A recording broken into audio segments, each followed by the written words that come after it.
My name's Kim. I'm not what you would call adventurous, but during this series GoPro, we want to get you thinking about living life on God's adventure. So some of my Northview friends have planned some surprise adventures for me. It's not going to be easy, but in the end, I'm going to be a pro.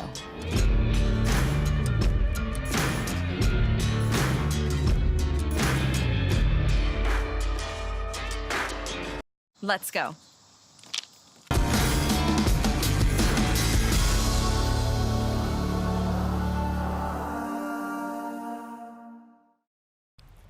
Hey guys, welcome back. Today I am here at the ProX training facility in Westfield with my friend Blue.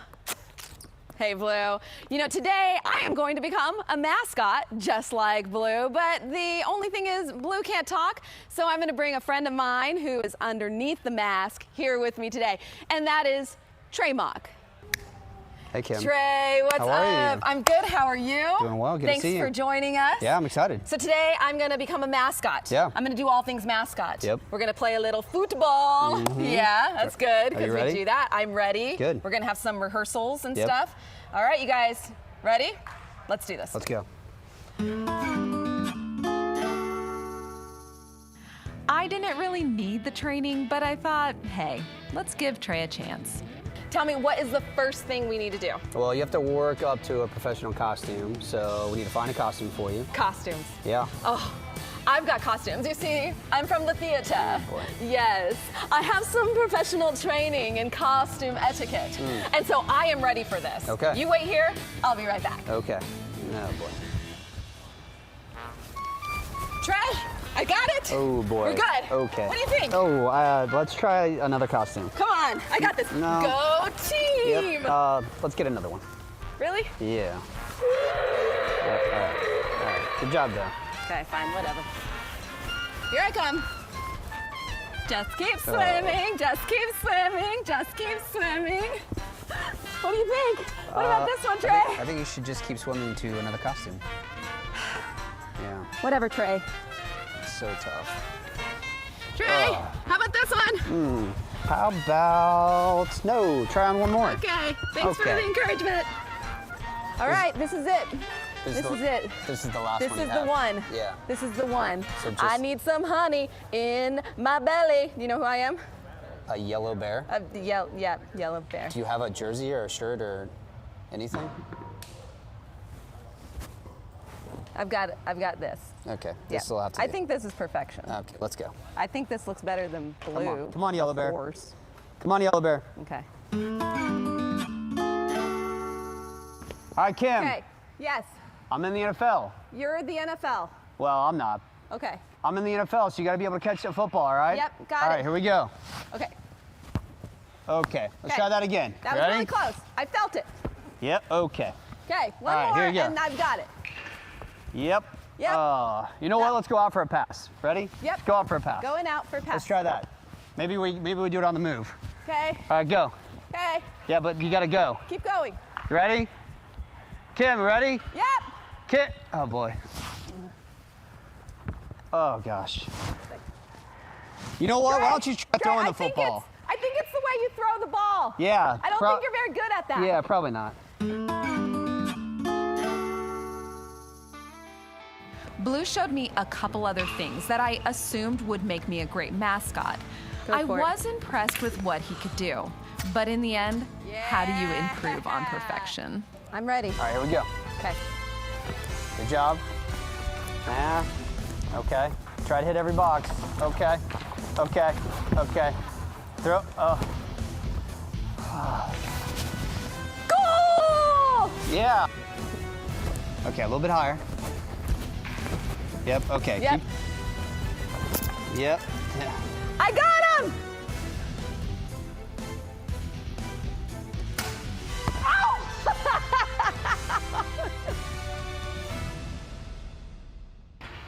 Let's try something else. Yeah, that's a good idea. Let's try something else. What did mascots do that's fun? Well, everything that you're not able to do, apparently. I just need nappy poo time for a little while. Okay. Can we try doing something else that's fun? I just want to do fun stuff, Trey. I don't want any of this anymore.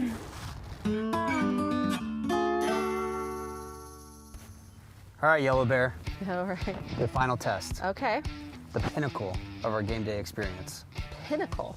The t-shirt toss. T-shirt toss. This is what dreams are made of. I'm gonna pretend I'm a fan. Okay. I'm gonna go out to the middle of the field, and I'm gonna have you shoot the t-shirt to me, and the object is for me to catch it without moving. Are you ready? Let's go, Yellow Bear! You can do it, Yellow Bear! All right, you ready? Yep. Is this good? Yep. Here we go. 3, 2, 1. Yeah! Goal! All right, well, Trey, what a day this has been. You know, honestly, I thought this would be my easiest day, and it's been my hardest. Really? Yes, Well, yeah, you stretched me beyond great what job. Well, thank you. No, I you did a great appreciate job, that. yeah. Well, thanks for having us here. Yeah. Thanks for training me to be a mascot. Kind you of. know, it's kind of training you. Very true. You guys, we are going to continue with this sports theme. We're going to hear from someone who knows a whole lot about building successful teams.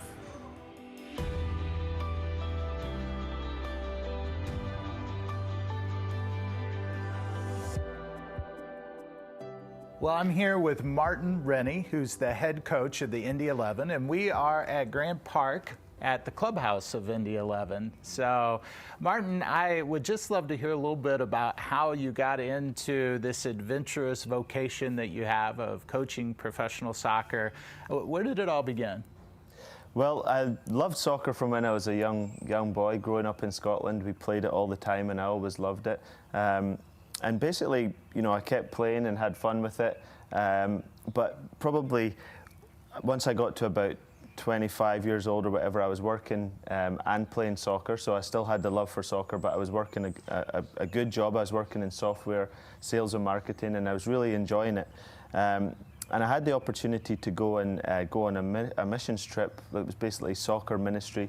And we went to Mozambique, South Africa, and Sudan. So Sudan is, at that time, it was soon after 9/11, it was one of the most dangerous countries in the world to go to.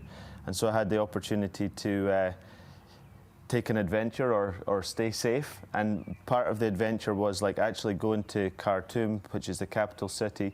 And we had to write letters to our family saying, if you read this, then it's because, you know, something bad happened on this trip. So it was a big risk in terms of, you know, do I really believe that God's in control of my life? Do I believe that He has my family under control, or He's taking care of my family and things like that?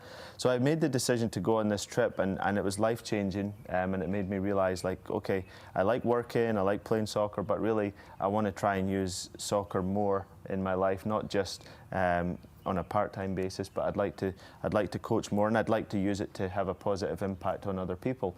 And so I made the decision to give up the job that I had, which again was difficult, because once you have, you know, a house and cars and wife and children, it's very difficult. Especially that wife part. Yeah, especially that part, to give up something that in the world's eyes is very secure. But there was that moment of like real decision of like, do I really trust that God's in control of my life? Do I believe that He has a purpose and a plan like He says He does?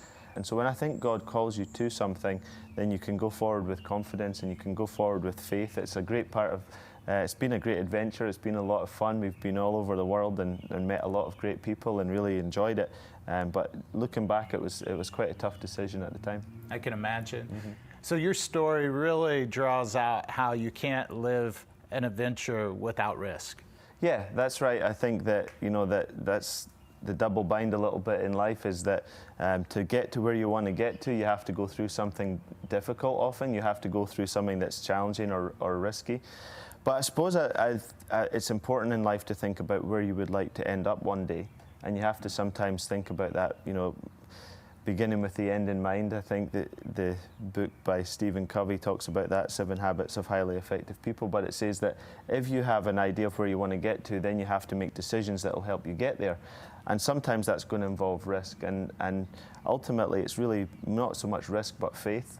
You know, God calls us to be people filled with faith, and He says that if we have enough faith of a mustard seed, we could move a mountain. But faith does actually mean more than just saying, oh, I have faith or I trust God. Sometimes it's making decisions that other people would think aren't the right thing, or would say, hey, that's a big risk, or this could go badly wrong. But if God's at the heart of it and you truly believe it's what He's calling you to do, then my experience is that it's definitely the best way to live. Yeah, absolutely. We've been exploring as a church the connection between serving or being on a serving team and growing spiritually. And so as somebody who has spent a career building teams, I just would love to get some of your insights into what goes into a successful team. Yeah, I think first of all, being part of a team is fun. You know, I think that we're all made to have community with other people, and being part of a team is one way to do that. It's important for us not to get isolated and be on our own and not have those relationships with other people. And so being part of a team certainly helps to do that. I think one of the things I've learned about being part of a team is that there has to be a connected culture where people are on the same page, where people see things through the eyes of the team and through the eyes of how you become a good teammate. I think a lot of times people want their role to be the way they want it. They want their role to be the most important role, or however you want to see it. But I think that being part of a team is sometimes a little bit of a sacrifice, and putting the team first, putting other people first, and making the most of the role you have. So I'm curious how you would coach somebody who is maybe on the sidelines when it comes to their faith, or on the sidelines when it comes with engaging and meaningfully serving in some way. How you would coach them to push past and through that? Yeah, I mean, I think that ultimately for us as Christians, we have to have trust in God. We have to decide how we're going to live our life. Are we going to live it His way, or are we going to live it our own way? I think a lot of times as Christians we can see God as someone who's there just to help us achieve our goals, or to help us be successful. But ultimately our life is about bringing glory to God. It's about building a relationship with Him, and it's about pointing towards Him and worshiping Him. And when that happens, that's when things in life start to come together. So if we're on the sidelines, we're probably not fully having faith in God that we can be part of something bigger, that we can connect with other people. And sometimes that can be a fear of failure, or it can be a fear of people really getting to know the real us. But ultimately that's what God calls us to, is to that connection and community with others. And so I would really encourage people that it's much more fun to be part of the team than it is to come and watch the game, or to be on the sidelines, usually criticising and pointing out the things that could be done better. So take a little bit of a risk, and I believe that living life on God's terms is far more exciting and far more fulfilling than living life on your own terms. And I think we miss out on so much by living life the way we think is right, and not following what God calls us to do, taking those risks and beginning or continuing the adventure. Yeah, you talked about fulfillment a little bit there. I wonder if you would expound on that, of just the fulfillment you've experienced in living God's adventure. Yeah, I mean, it's the ongoing most important, or one of the focal points of my life is that it's not about my success. I think for a long time I thought it was. It's not about people thinking I'm significant. A lot of times I thought it was.